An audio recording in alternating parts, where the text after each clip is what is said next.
Movie के start होते ही हमें एड वॉरेन और लॉरेन वॉरेन दिखाए जाते हैं, जो कि एक कॉन्फ्रेंस में लोगों को अपनी अबनॉर्मल और सुपर नेचुरल एक्सपीरियंस के बारे में बता रहे होते हैं। फिर नेक्स्ट सीन में दिखाया जाता है कि कैरोलिन पेरेन और रोजन पेरेन, जो कि अपने बच्चों के साथ एक घर में शिफ्ट हो रहे होते हैं। उनके सब बच्चे घर के अंदर चले जाते हैं, लेकिन उनका डॉग घर के अंदर नहीं जाना चाहता। वो काफी डरा हुआ होता है। इन लोगों की 5 बेटियां होती हैं, जिसमें एंड्रिया, नैन्सी, क्रिस्टाइन, सिंडी और अप्रैल होती हैं। अप्रैल को घर के पास एक बहुत बड़े ट्री के नीचे एक म्यूजिक टॉय मिलता है, जिसमें एक मिरर भी लगा होता है। बाकी लड़कियां घर के अंदर हाइड एंड क्लैप खेल रही होती हैं और अचानक उनसे लकड़ी का एक पाइन बोर्ड टूट जाता है और वो पाइन बोर्ड किसी डोर को छुपाने के लिए लगाया गया था। जब उनके फादर चेक करते हैं तो उसके पीछे उन्हें एक स्टोर रूम मिलता है। उस स्टोर रूम में काफी अंधेरा होता है और वहाँ पर उन्हें एक पियानो और काफी सारी पुरानी चीजें नजर आती हैं। उन लोगों का डॉग काफी परेशान होता है और मुसलसल भौंक रहा होता है। अगली सुबह कैरोलिन जब उठती है तब वो देखती है कि उसके पाँव पर जख्मों के निशान हैं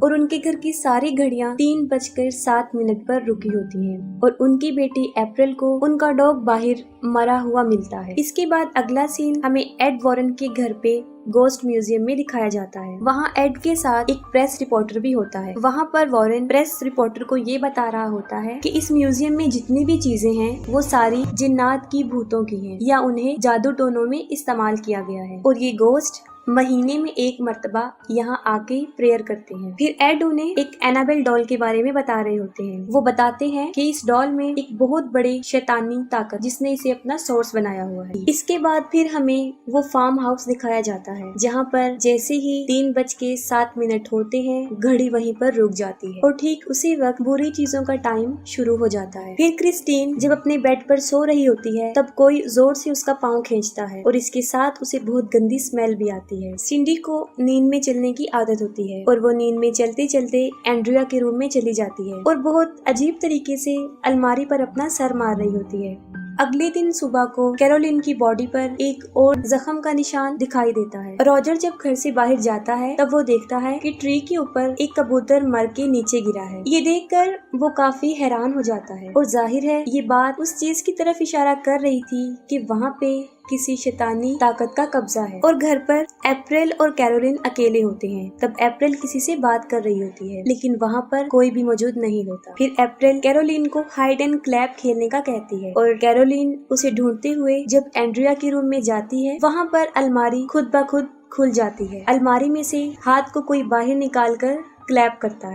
ये देखकर कैरोलिन काफी शॉक तो हो जाती है, लेकिन वो इस बात पर ज्यादा ध्यान नहीं देती। इसके बाद फिर क्रिस्टीन का सोते हुए कोई पाँव खींचता है और इस बार पहले से ज्यादा जोर से कोई उसका पाँव खींच देता है और वो काफी डर जाती है। फिर वो नोटिस करती है कि दरवाजे के पीछे कोई खड़ा हुआ है जो उसे कह रहा है कि वो उसे और उसकी पूरी फैमिली को खत्म कर देगा। उसके साथ नैन्सी भी वहाँ पर होती है, लेकिन उसे कुछ भी नजर नहीं आता, लेकिन काफी बुरी स्मेल आ रही होती है। फिर सुबह क्रिस्टीन ये सब कुछ रॉजर और अपनी पूरी फैमिली को भी बताती है।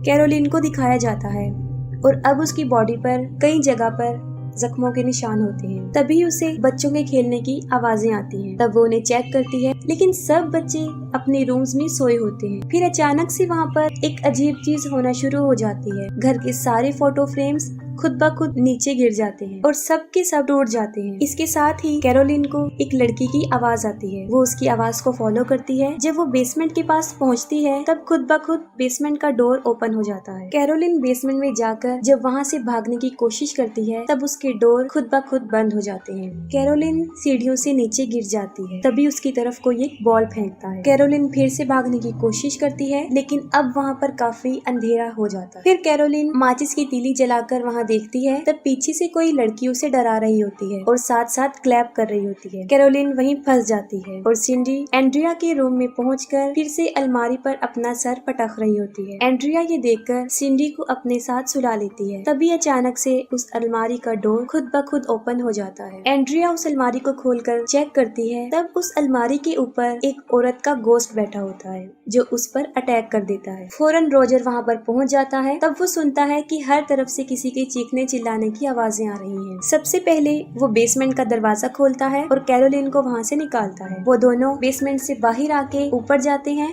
और अपने सब बच्चों को एक जगह इकट्ठा कर लेते हैं। अब वो काफी डर चुके होते हैं। फिर नेक्स्ट सीन में एक यूनिवर्सिटी दिखाई जाती है जहाँ पर एड वॉरेन सुपर नेचुरल चीजों के बारे में लेक्चर दे रहे होते हैं और उन्हीं ऑडियंस में कैरोलिन भी सुन रही होती है।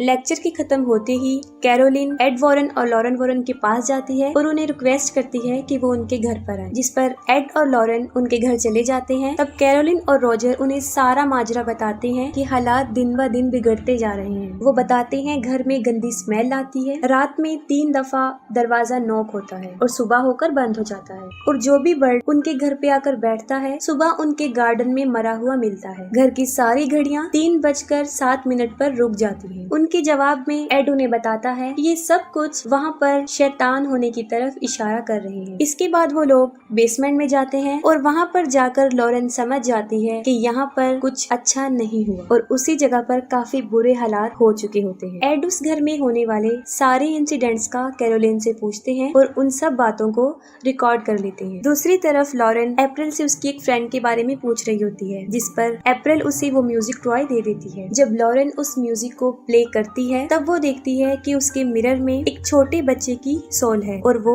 उसी बच्ची रोरे की होती है, जिसके बारे में अभी वो अप्रैल से पूछ चुकी होती है। वो लोग फिर उस दरख्त की तरफ जाते हैं जहाँ पर उन्हें ये म्यूजिक टॉय मिला था। तभी लॉरेन वहाँ पर उस गोस्ट को देखती है जो इस फैमिली को परेशान कर रहा था। फिर लॉरेन कैरोलिन और रॉजर को ये बताती है कि इस घर में एक बहुत बड़े शैतान का कब्जा है और जब वो यहाँ पर आई थी तभी उसने उनको देख लिया था और ये एक काले शैतान की रूह है जो बड़ी ताकतवर है। वो उन्हें बताती है कि उसने कैरोलिन, रॉजर और उनके बच्चों के पीछे भी इसके साए को देखा था। उस गोस्ट की परछाई उनके साथ है और वही उन्हें परेशान कर रही है और यहाँ तक वो उनके पीछे लग गई हैं कि अगर वो ये घर छोड़कर यहाँ से चले भी जाएं तब भी वो इनका पीछा नहीं छोड़ेगी। तब एड उन्हें बताते हैं कि उन्हें यहाँ पर एक्सॉर्सिज्म करना है, जिसके लिए उन्हें चर्च से इजाजत लेनी पड़ेगी, जिसके लिए पहले तो उन लोगों ने चर्च वालों को सबूत देना है, तभी वो लोग इन्हें अलाउ करेंगे। लॉरेन उन्हें बताती है कि यहाँ पर बहुत सारे असेब हैं और सबसे बुरा एक साया है जिसके दिल में शदीद नफरत भरी हुई है। और रात को एड जब उस रिकॉर्डर को प्ले करता है तब उसे सिर्फ अपनी आवाज आती है, उसमें कैरोलिन और रॉजर की कोई रिकॉर्डिंग प्ले नहीं होती। और लॉरेन एड को इस जगह की हिस्ट्री के बारे में बताती है कि एक आदमी ने यहाँ पर एक फार्म हाउस बनाया था। उस आदमी ने एक औरत के साथ शादी की थी जो काले जादू पर बहुत यकीन करती थी, यहाँ तक कि वो खुद भी काला जादू करती थी और वो शैतान को मानने वाली थी। उस औरत का नाम बादशिबा था और बादशिबा ने अपने 7 दिन के बच्चे को जलाकर उसकी कुर्बानी दे दी थी और जब ऐसा करता उसके हस्बैंड ने उसे देख लिया था तब वो भागकर बाहर आई और एक दरख्त पे चढ़ के उसने सुसाइड कर ली और खुद को फांसी दे दी। इस इंसिडेंट के बाद उस घर में कई ज्यादा डेथ्स हुई, जैसे रोरी नाम का एक बच्चा गुम हो गया था और उसके गम में उसकी माँ ने उसी घर के स्टोर रूम में सुसाइड कर ली थी। इसके अलावा उस घर की एक नेबर ने भी वहाँ पर सुसाइड की और एक बच्चे की वहाँ पर मौजूद एक तालाब डूबने से मौत हो गई थी। वो लोग जब ये बातें कर रहे होते हैं तब अचानक से प्लेयर खुद ब खुद प्ले हो जाता है और अब एड की आवाज के साथ एक गोस्ट की आवाज भी आती है जो कि काफी खौफनाक थी और उस वक्त टाइम भी 3:07 हो रहे होते हैं। अगले दिन एड और लॉरेन रॉजर के घर पे जाते हैं और सारे सबूत इकट्ठे करते हैं ताकि वो चर्च को दिखा सके। इस काम को करने के लिए एक पुलिस ऑफिसर उनकी मदद करता है और उसके साथ एक लड़का ब्रैड भी। वो लोग इस घर के चारों तरफ कैमरास और वॉइस रिकॉर्डर लगा देते हैं और अंदर लॉरेन, कैरोलिन और उसकी फैमिली की एक पिक्चर को देखती है और अपनी पावर से वो ये समझ जाती है कि ये मोमेंट जब उन्होंने ये पिक्चर कैप्चर की थी उनके लिए सबसे खास था। एड सारे रूम्स में होली वाटर को छिड़कता है ताकि अगर वहाँ पे कोई शैतानी पावर हो तो उन्हें इससे तकलीफ पहुँचे और उसकी हरकत से ये लोग उसे रिकॉर्ड कर सके। अचानक से बेसमेंट का डोर ओपन हो जाता है और एड और लॉरेन वहाँ पर चले जाते हैं, लेकिन वहाँ उन्हें कुछ नजर नहीं आता। लेकिन जब वो वहाँ से बाहर आने की कोशिश करते हैं तब डोर अपने आप बंद हो जाता है। उस रात वहाँ पर उन्हें कुछ भी सबूत नहीं मिलता, ना ही कुछ वहाँ होता है और अगली सुबह वो सब लोग खुशी खुशी ब्रेकफास्ट कर रहे होते हैं। एड कैरोलिन को कहता है कि तुम रेस्ट कर लो, मैं और लॉरेन सब संभाल लेंगे। फिर जब लॉरेन कपड़ों को सुखा रही होती है तब वो देखती है कि बादशिबा उस कपड़े की पीछे वाली साइड पर खड़ी है और अचानक से वो कपड़ा उड़कर कैरोलिन के बेडरूम की खिड़की पर जाकर चिपक जाता है और जैसे ही विंडो से कपड़ा हटता है लॉरेन को वहाँ पर बादशिबा की रूह नजर आती है। इससे पहले कि लॉरेन कैरोलिन के पास पहुँचती, बादशिबा उसको पोजेस कर लेती है और अब वहाँ पर पर शैतानी लम्हे शुरू हो जाते हैं और ये इविल सोल्स काफी भयानक होती हैं। सबसे पहले पुलिस ऑफिसर ब्रैड को एक लड़की की आवाज आती है और उसे फौरन उस नौकरानी जिसने सुसाइड की थी उसका गोश्त नजर आता है और वो पुलिस ऑफिसर को काफी डरा देती है। फिर नैन्सी नींद में चलते हुए एंड्रिया के रूम में चली जाती है।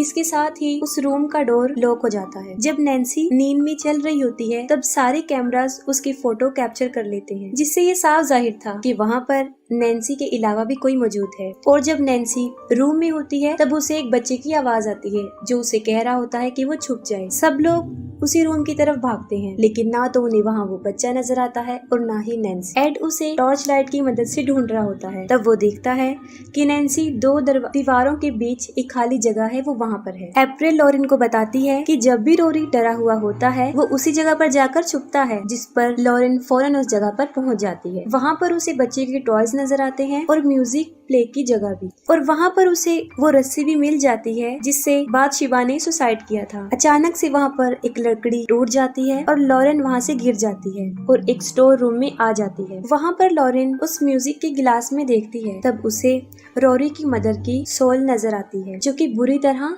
रो रही होती है। रोरी की मदर का गोस्ट लॉरेन को कहता है कि उसने उससे ऐसा करवाया था और ये कहते ही वो वहाँ से गायब हो जाती है। और वहीं पर बादशिबा का गोस्ट भी होता है जो लॉरेन को काफी डरा देता है, और जब वो वहाँ से भागने लगती है तो वो उसके गले की चेन को खींचकर पीछे की तरफ लाती है। वो लॉकेट टूटकर वहाँ गिर जाता है जो उसे उसकी बेटी ने दिया था। लॉरेन की बेटी का नाम जूडी होता है जिसमें उसकी पिक्चर भी लगी होती है। लॉरेन भागकर बाहर आती है और वो सबको बताती है कि ये बुरी परछाइयाँ सिर्फ माँ पर ही हावी होती हैं और माँ के हाथों ही उसके बच्चे की जान ले लेती हैं। वो उन्हें बताती है कि अब वो कैरोलिन को पोजेस कर रही है और उसकी बॉडी पर जो जख्मों के निशान है इसकी भी ये गोस्ट ही वजह है। अचानक से सारे क्रॉस जमीन पर गिर जाते हैं और नैन्सी को कोई ताकत उसके बालों से पकड़ती है और उसे इधर उधर मारना शुरू कर देती है, लेकिन वो लोग नैन्सी को बचाने में कामयाब हो जाते हैं। वो लोग इस घर को छोड़ने का फैसला कर लेते हैं, जिस पर एड रॉजर को बताता है कि ये सब कुछ वो चर्च के सामने पेश करेंगे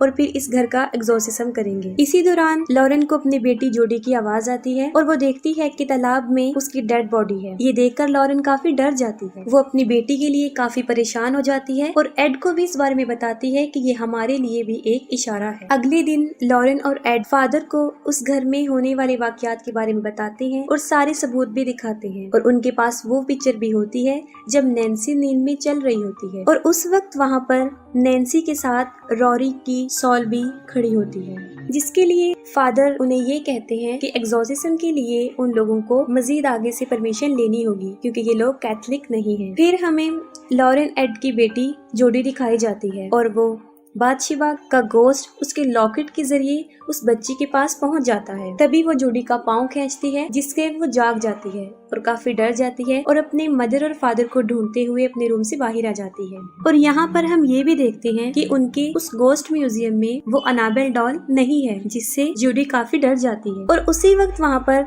बादशिबा नजर आती है जिसकी गोद में वो अनाबेल डॉल बैठी होती है। बादशिबा जोडी को डराती है और उसे नुकसान पहुंचाने की कोशिश भी करती है, लेकिन बिल्कुल ठीक वक्त पर एड और लॉरेन वहां पर पहुंच जाते हैं और अपनी बेटी की जान बचा लेते हैं। और दूसरी तरफ कैरोलिन, अप्रैल और क्रिस्टाइन को अपने साथ कहीं पर लेकर जा रही होती है, और जैसे इस बात का रोजर को पता चलता है वो फौरन एड को इन्फॉर्म करता है। लॉरेन उसे बताती है कि वो अपने बच्चों को लेकर उस घर में जा रही है क्योंकि ये सारी शैतानी ताकतें माओ पर अपना असर जमा कर उनसे अपने बच्चे की डेथ करवाती हैं। और ये सब लोग दोबारा उस घर में चले जाते हैं। जैसे ही ये लोग वहाँ पर पहुँचते हैं तब कैरोलिन क्रिस्टाइन को मारने वाली होती है, लेकिन वो लोग क्रिस्टाइन को बचा लेते हैं और उसे कार में बिठा देते हैं। अप्रैल इस इंसिडेंट को देखकर काफी डर जाती है और किसी जगह पर जाकर छुप जाती है। और जब वो लोग कैरोलिन को घर से बाहर निकालने की कोशिश करते हैं तब वो गोस्ट उसको नुकसान पहुँचाने की कोशिश करता है और कैरोलिन को बाहर जाने नहीं देती। और लॉरेन फौरन समझ जाती है कि अगर कैरोलिन बाहर चली गई तो वो गोस्ट इसको जान से मार देगा, और वो शैतान कैरोलिन को खींचकर फिर से स्टोर रूम में ले जाता है। वो लोग स्टोर रूम में जाकर कैरोलिन को कंट्रोल करने की कोशिश करते हैं, लेकिन ये शैतान काफी पावरफुल होता है और उसकी हालत काफी खराब कर चुका होता है, जिससे उसे कंट्रोल में करना कोई आसान बात नहीं थी। और दूसरी तरफ वो पुलिस ऑफिसर घर में अप्रैल को ढूंढ रहा होता है। कैरोलिन किसी के भी कंट्रोल में नहीं आती और वो एक एक करके सब पर अटैक कर देती है। वो लोग कैरोलिन को एक चेयर से बांध देते हैं और उसकी हालत देखकर एड ये डिसीजन लेता है कि वो फौरन इस जगह का एग्जॉर्सिज्म करेंगे। जैसे ही एड एग्जॉर्सिज्म स्टार्ट करता है, ये शैतान यानी बादशिबा कंट्रोल से बाहर हो जाता है और वहाँ पर शैतानी ताकतें और पावरफुल हो जाती हैं। लेकिन एड नहीं रुकता और वो एग्जॉर्सिज्म के वर्ड्स को मुसलसल बोलता रहता है और फिर हमें एक अजीब मंजर दिखाया जाता है कि वो शैतान इस एग्जॉर्सिज्म को रोकने के लिए उस चेयर को हवा में उछाल देता है और साथ ही उस कुर्सी को नीचे गिरा कर उस कुर्सी को भी तोड़ देता है और इससे कैरोलिन की सारी रस्सियां खुल जाती हैं और वो एड को मुख्तलिफ तरीकों से मारने की कोशिश करती है। और उसी दौरान थॉमस को भी अप्रैल मिल जाती है और जैसे ही कैरोलिन को पता चलता है कि अप्रैल कहाँ पर छुपी हुई है, वो उसे मारने के लिए उसकी तरफ बढ़ती है। लेकिन इससे पहले कि कैरोलिन उसे मारती, एड वहाँ पर पहुंचकर एग्जॉर्सिज्म कंप्लीट करता है और एड बादशिबा को कसम देता है जिससे वो मानती है कि वो वहाँ से वापस चली जाए। लेकिन अभी भी वो शैतान कैरोलिन पर हावी होता है और तब लॉरेन और रॉजर उसकी मदद करते हैं। वो लोग कैरोलिन को उसकी फैमिली और उसके बच्चों की यादों के सहारे उसे पावरफुल बनाते हैं ताकि वो इस गोस्ट का मुकाबला करे। और एट लास्ट कैरोलिन की फैमिली और उसके बच्चों का प्यार उसके लिए जीत जाता है और वो शैतानी गोस्ट कैरोलिन को मजबूरन छोड़कर वहाँ से चला जाता है और कैरोलिन भी अपनी नॉर्मल हालत में वापिस आ जाती है। वो लोग फिर से अपनी जिंदगी हंसी खुशी गुजारने लगते हैं और अप्रैल लॉरेन को उसका लॉकेट उसे वापस देती है और एंड सीन में एड उस म्यूजिक प्लेयर को अपने म्यूजियम में रख देते हैं और इसके साथ ही मूवी एंड हो जाती है।